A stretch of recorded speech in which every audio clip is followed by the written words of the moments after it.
আসসালামু আলাইকুম রহমতুল্লাহ। আপনি কি জানেন একাকী নামাজের তুলনায় জামাতে নামাজের সব কত গুণ বেশি?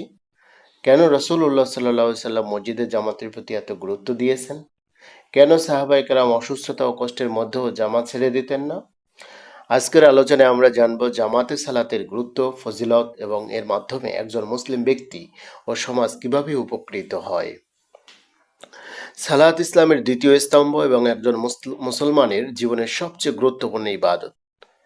আল্লাহ তাআলা কোরআনে বলেন, তোমরা সালাত প্রতিষ্ঠা করো এবং রুকুকারীদের সাথে রুকু করো। সূরা আল বাকারা 43 নং আয়াত। এই আয়াত থেকে আলেমগণ জামাতে সালাত আদায়ের গুরুত্ব বুঝিয়েছেন।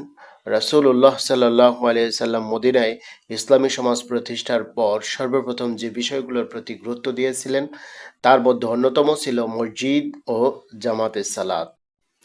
রাসূলুল্লাহ সাল্লাল্লাহু আলাইহি সাল্লাম বলেছেন, জামাতে আদায়কৃত সালাত একাকী আদায়কৃত সালাতের চেয়ে ২৭ গুণ বেশি মর্যাদাপূর্ণ। সহিহ বুখারী ও মুসলিম।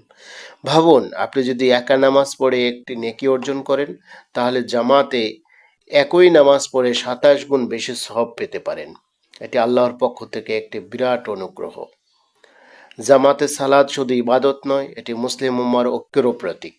ধনী গরিব, বড় ছোট, শিক্ষিত অশিক্ষিত সবাই একই কাতারে দাঁড়িয়ে একই ইমামের অনুসরণ করে। এখানে নেই কোনো জাতিগত, সামাজিক বা অর্থনৈতিক বিভেদ। এভাবেই ইসলাম ভ্রাতৃত্ব ও সমতার শিক্ষা দেয়। যে ব্যক্তি নিয়মিত জামাতে সালাত আদায় করে তার অন্তর মসজিদের সাথে জড়িয়ে যায়। রাসূলুল্লাহ সাল্লাল্লাহু আলাইহি সাল্লাম বলেছেন, যে ব্যক্তির অন্তর মসজিদের সাথে সম্পর্কযুক্ত থাকবে, কিয়ামতের দিন আল্লাহ তাকে তার আরশের ছায়ার স্থান দেবেন। সহিহুল বুখারী। আজকের ব্যস্ত জীবনে মসজিদের সাথে সম্পর্ক বজায় রাখা ঈমানকে শক্তিশালী করার অন্যতম উপায়। রাসূলুল্লাহ সাল্লাল্লাহু আলাইহি সাল্লাম জামাত ত্যাগের ব্যাপারে অত্যন্ত কঠোর সতর্কবাণী দিয়েছেন। তিনি বলেছেন, আমার ইচ্ছা হয়েছিল কিছু লোককে নামাজে উপস্থিত না হওয়ার কারণে তাদের ঘরবাড়ি জ্বালিয়ে দেই। সহিহুল বুখারী।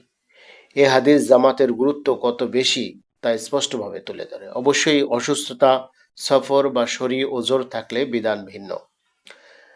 হযরত আব্দুল্লাহ ইবনে মাসউদ রাদিয়াল্লাহু তাআলা আনহু বলেন, আমরা দেখেছি কেবল প্রকাশ্য মুনাফিকরাই জামাতের সালাত থেকে পিছিয়ে থাকত। সাহাবায়ে কেরাম আজমাইন এমনকি অসুস্থ অবস্থায়ও দুই ব্যক্তির কাঁধে ভর দিয়ে মসজিদে এসে জামাতে অংশগ্রহণ করতেন। এটাই ছিল তাদের ঈমানের শক্তি ও আল্লাহ ভীতি। প্রিয় দর্শক শ্রোতা, জামাত জামাতে সালাত শুধু একটি ইবাদত নয়, এটি মুসলিম পরিচয়ের অন্যতম নিদর্শন। এতে রয়েছে ২৭ গুণ বেশি সওয়াব, মুসলিম ঐক্য, মসজিদের সাথে সম্পর্কে ঈমানের দৃঢ়তা। তাই আসুন আমরা নিয়মিত মসজিদে গিয়ে জামাতের সাথে সালাত আদায়ের অভ্যাস গড়ে তুলি। হয়তো একটি সালাতই আমাদের আখিরাতের সফলতার কারণ হয়ে যাবে।